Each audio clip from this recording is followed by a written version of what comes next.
ये इस ड्रामा का पार्ट नंबर 2 है। So let's start it. फिर वो लोग उस रूम में जाकर देखते हैं कि वह इंसानों के स्केलेटन्स और बॉडी पार्ट्स पड़े हैं, और ये देखकर वो लोग डर के वहाँ से भाग जाते हैं।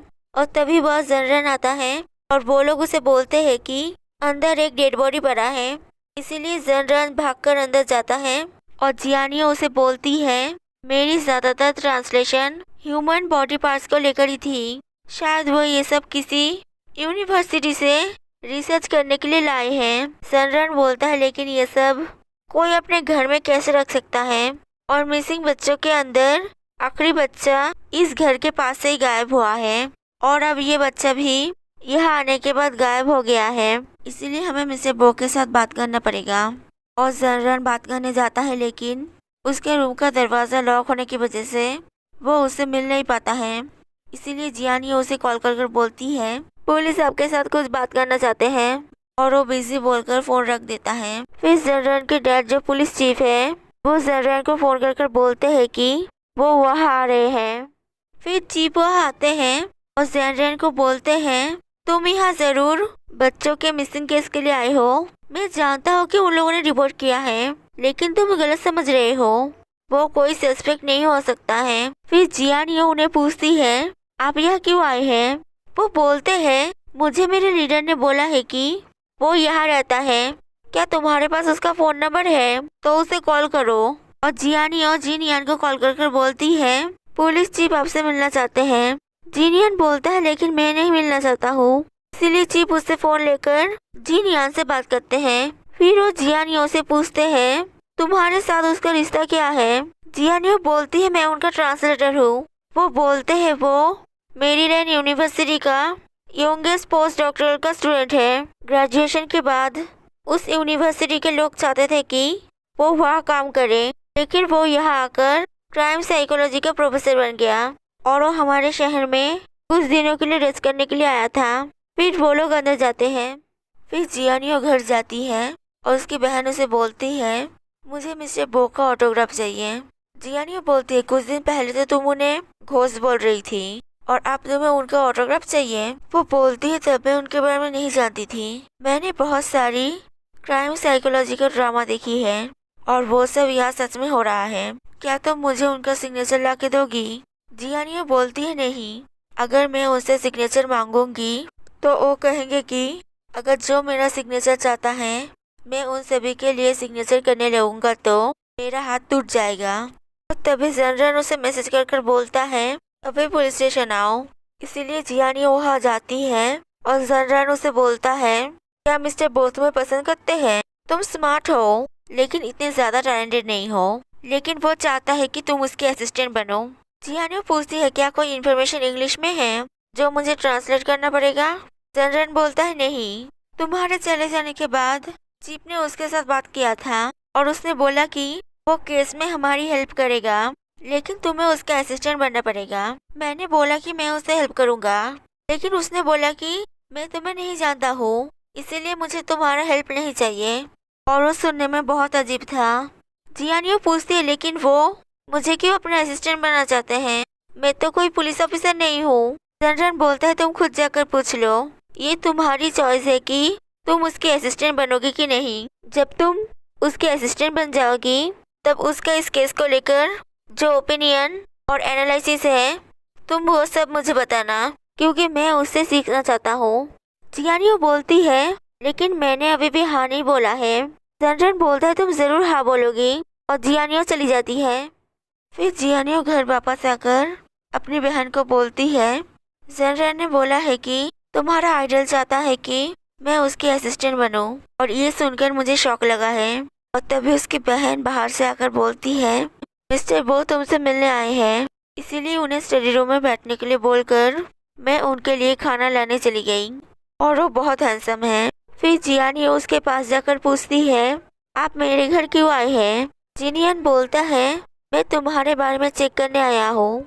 तुम एक यूनिवर्सिटी स्टूडेंट हो जो अपने परिवार को बहुत प्यार करती है, और समर और विंटर वेकेशन में अपने घर आती है, और उस समय भी काम करती है। तुमने बचपन में अपने डैड को खो दिया है, लेकिन तुम्हारा परिवार तुम्हारी सारी ज़रूरत पूरी कर सकती है। लेकिन तुम फिर भी इतनी ज़्यादा काम करती हो। लेकिन मुझे एक बात पसंद नहीं आई कि तुम इलॉजिकल फेरी टेल्स पढ़ती हो। और जियानिया उसके हाथ से वो बुक लेकर बोलती है, आपको बिना पूछे मेरे बुक को पढ़ना नहीं चाहिए था। जीनियन बोलता है, तुम्हारी बहन ने बोली थी कि मैं कोई भी बुक पढ़ सकता हूँ। जियानिया पूछती है, आप मुझे अपना असिस्टेंट क्यों बनाना चाहते हैं?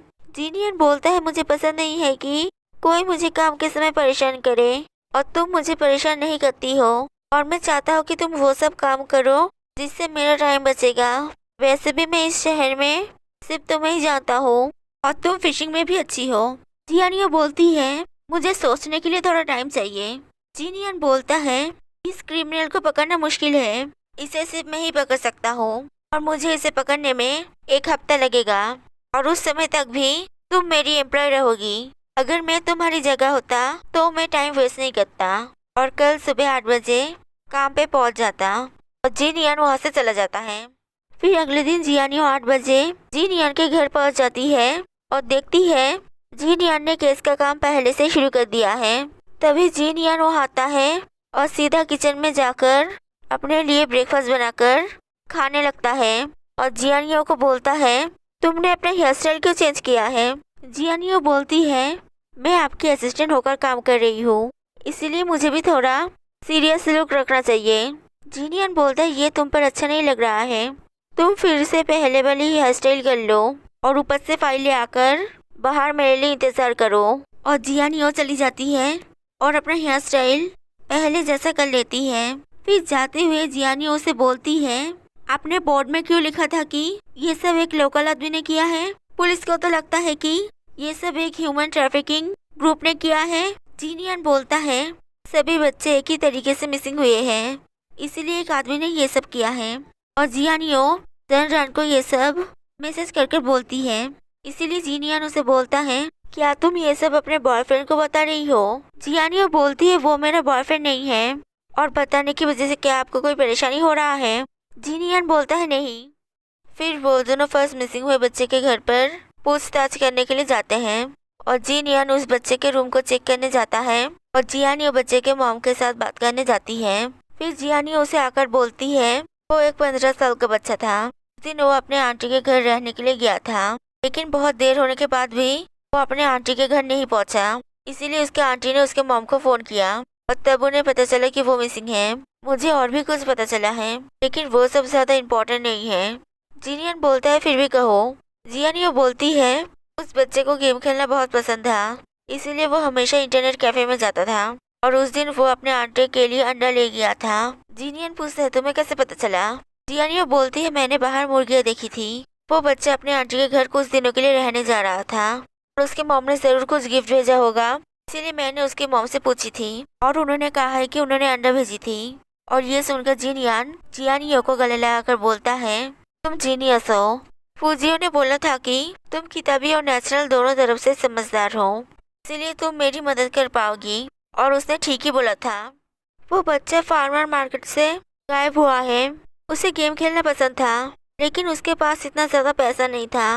वो बहुत बार अपने आंटी के घर जाता था और तभी कुछ अंडे मार्केट में बेच देता था और बहुत सारे अंडे होने की वजह से किसी को ये पता नहीं चलता था। और वो मार्केट भी इंटरनेट कैफे और उसके आंटी के घर के पास है। फिर वो लोग जाने लगते हैं और जियानियो को बोलता है, वो क्रिमिनल 25 से 30 साल का होगा जो उस मार्केट के आसपास रहता होगा और वही काम करता होगा और वो लोगों के साथ बात करने में भी अच्छा होगा और कैफे में भी जाता होगा। पुलिस को मार्केट के पास वाले जंगल में सर्च करने के लिए बोलो। अगर उन्हें कुछ मिला तो मुझे जल्दी से कॉल करने के लिए बोलना। जियानियो पूछती है, उन्हें वहाँ क्या मिलेगा? जिनियन बोलता है, उन बच्चों की डेड बॉडी। जियानियो बोलती है, एक आदमी भी तो ह्यूमन ट्रैफिकिंग कर सकता है, तुम्हें कैसे पता है कि ये एक सीरियल किलर है? जिनियन बोलता है, मैं सीरियल किलर्स को समझता हूँ और उन्हें पकड़ता हूँ और ये कोई ह्यूमन ट्रैफिकिंग का केस नहीं है। फिर जियानियो पुलिस को बताती है कि मिस्टर बो ने बोला है कि ये सब एक सीरियल किलर ने किया है। जनरल बोलता है, ये एक सीरियस मैटर है, इसलिए हमें अभी मिस्टर बो से इसके बारे में जानना है। इसलिए जियानियो जिनियन को बोलती है, वो लोग आपसे बात करना चाहते हैं। और जिनियन बोलता है, उन्हें पहले इस सब के बारे में सोचने दो, मैं पुलिस स्टेशन जाकर उन्हें सब समझाऊंगा। और जियान यो झूठ बोलती है कि मिस्टर बो अभी कुछ एविडेंस चेक कर रहे हैं, इसलिए वो पुलिस स्टेशन में जाकर तुम लोगों को सब समझाएंगे। फिर वो लोग पुलिस स्टेशन जाते हैं और जियान यो को पूछता है तुम दुखी क्यों हो। जियान यो बोलती है क्योंकि तुम उन लोगों को केस के बारे में समझाने जा रहे हो। मैं तुमसे रिक्वेस्ट करती हूँ, जब तुम उन्हें समझाओगे तब उन्हें ताना मत मारना, और अगर वो लोग कोई सवाल पूछे तो उनका जवाब देना। तुम जैसे मुझे और दूसरों को ट्रीट करते हो उससे कोई भी गुस्सा हो जाएगा। जिनियन बोलता है मेरा और पुलिस का जवाब अलग है। मैं उन पर ताना क्यों मारूंगा जो लोग क्रिमिनल साइकोलॉजी के बारे में कुछ जानते ही नहीं हैं। फिर जिनियन उन्हें केस के बारे में समझाने जाता है और बोलता है क्रिमिनल ने बच्चों को जबरदस्ती नहीं उठाया है। इसका मतलब वो बच्चों को खाना और काम के बहाने अपने घर ले जाता है और वो फार्मर्स मार्केट के आसपास रहता है और वहाँ के पास वाले जंगल में बॉडियों को छुपाया है और हमें पहले बॉडी ढूंढना पड़ेगा, और अगर किसी को कोई सवाल पूछना है तो पूछो। और एक पुलिस वाला पूछता है तुम्हें क्यों लगता है कि वो मार्केट के पास रहता है। जिनियन बोलता है क्योंकि फर्स्ट बच्चा वहीं से गायब हुआ था। पहले किलर के पास एक्सपीरियंस नहीं था, इसलिए उसने जरूर किसी आसपास के बच्चे को चूज किया होगा जिसे वो आसानी से अपने घर ले जा सके, क्योंकि बच्चों को ज्यादा दूर ले जाना मुश्किल है। और एक पुलिस ऑफिसर पूछता है क्या किलर ने सब बच्चों को मार डाला है। जिनियन बोलता है जो सब बच्चे 2 हफ्ते पहले तक गायब हुए हैं वो सब मर गए होंगे। और एक पुलिस अफसर पूछता है हमें पहले बॉडी क्यों ढूंढना होगा। जिनियन बोलता है क्योंकि उससे ही मैं किलर के बारे में जान पाऊंगा।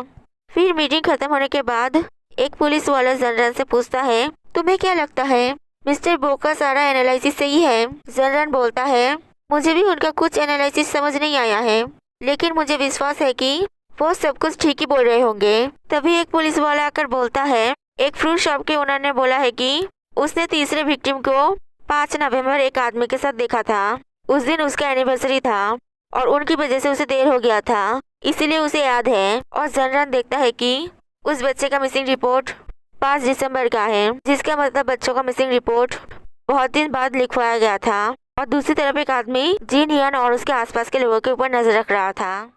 If you like this video, please like and subscribe.